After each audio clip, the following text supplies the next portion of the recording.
Animal Crossing is Nintendo's premier mortgage simulator, and it turns 20 this year. If you feel old, you're welcome.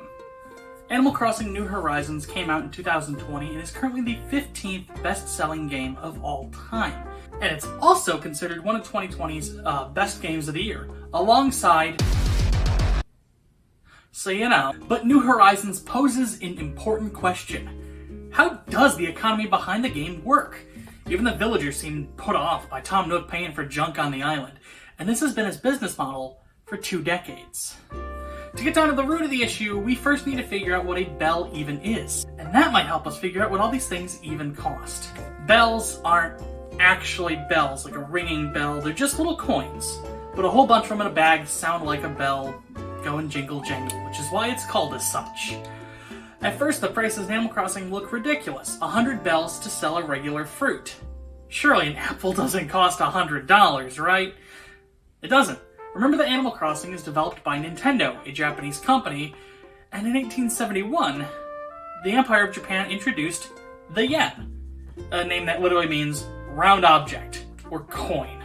Yen were originally 1.5 grams of solid gold, and the yen coin was just 1 yen.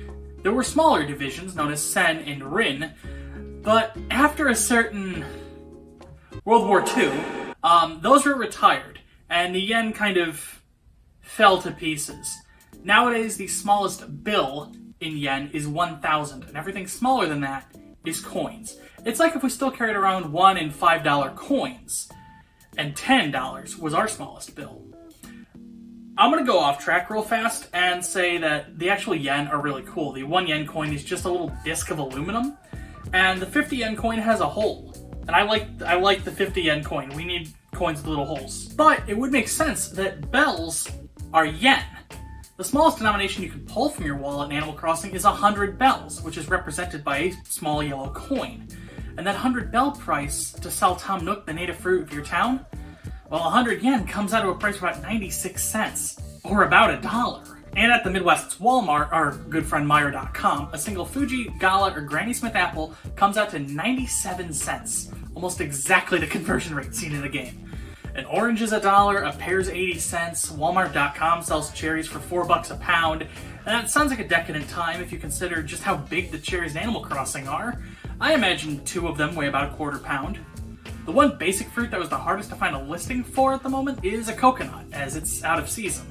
I did eventually find one for $2, and in Animal Crossing New Horizons, coconuts sell for 250 bells each, the equivalent of $2.41. You could argue that Tom Nook is undercutting us, but it takes 3 days to grow 2 coconuts, whereas it takes 6 to 10 years to grow a crop of coconuts in the real world. So the labor you put in is kind of made up for by the money you get out. So it would seem that yen is a pretty fantastic substitute for the bell in these equations, which means that we can get a decent idea as to what the goods in Animal Crossing games even sell for.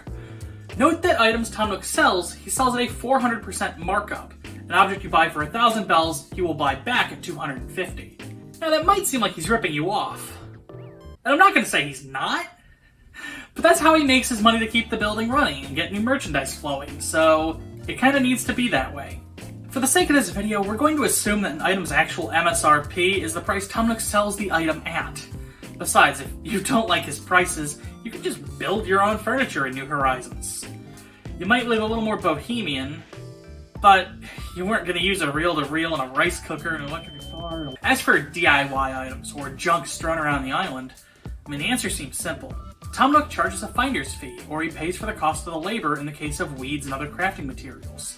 Weeds can be used to build hay beds, terrariums, and other material goods.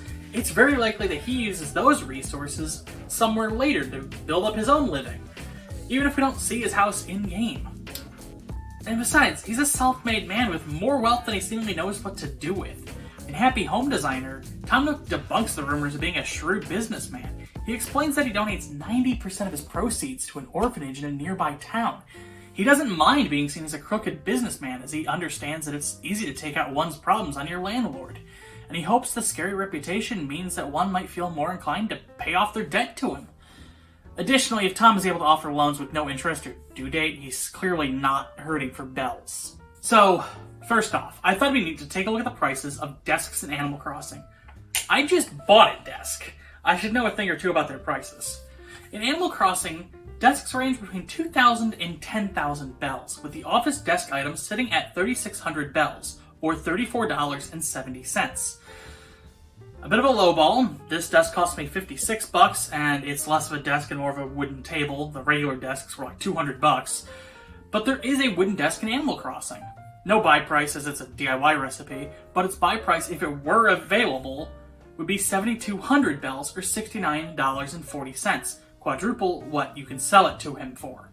That's about what my desk would have cost if not on sale, $70. What about my luxurious mesh task chair?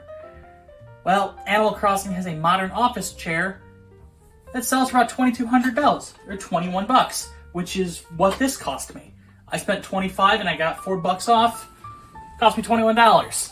The padding on the seat cost me more. But that's irrelevant. Our model seems to be working just fine so far. The in-game espresso maker retails for 5,600 bells, and Mr. Coffee sells a 20-ounce steam espresso machine for $49.99. The toaster sells for 2,300 bells, or $22.17, and for that value you can actually get a 4-slice toaster with slots wide enough for bagels. $9.64 for a tin bucket sounds reasonable.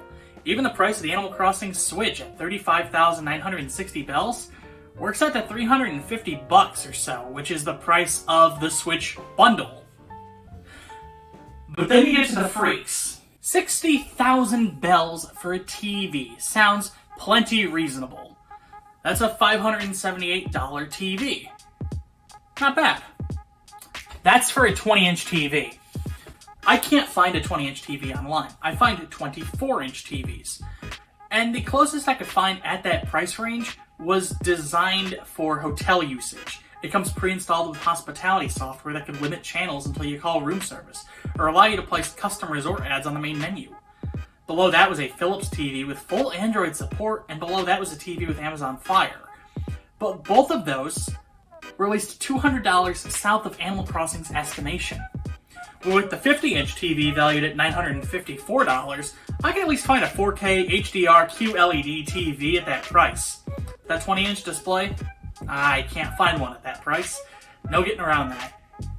Weirdly, the wall-mounted 20-inch TV retails for 8,900 bells, or $86, and that is a way more reasonable price. Ditto the wall-mounted 50 at about $212, and the initial house runs you about $950, and the final house upgrade costs you $24,076.35. That seems like an absurdly low price given the situation, even if you factor in the complete price of the home. 6,196,000 bells, or just under 60 grand. To be fair to Tom Nook, though, the house contains a total interior floor space of 292 tiles. Dividing the cost of the house by those spaces reveals that the player home in Animal Crossing costs 19,507 bells per square unit of floor space, which equates to $187.94 per tile. Now, HomeAdvisor suggests that $150 is the average for a square foot of space in an American home. The average American single-family home, as of 2019, measures 2,301 square feet. So now we need to figure out how long a unit of measurement in Animal Crossing is. So let's assume that the entryway to your house, which is 2 tiles wide, lines up perfectly with the exterior door frame.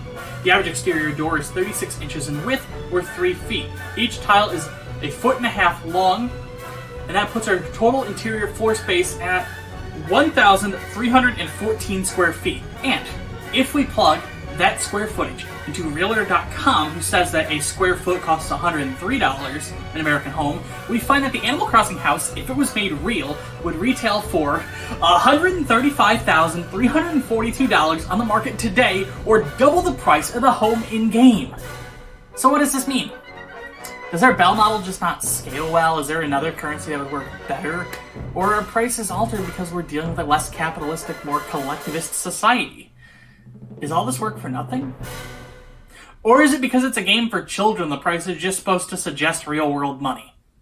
It's probably that one. But while I've got you here, you might want to log back into your town, clean up some weeds, leave it dormant for another 4 or 5 months till you get hit with that hyperfixation to work on it again. And while you're there, tally up everything you own in your Animal Crossing house and the square footage of your house, and tell me how much it would sell for. Nobody's gonna do that. If you like this video and you'd like to see more, I'd recommend subscribing. Patreon and social media links are in the description.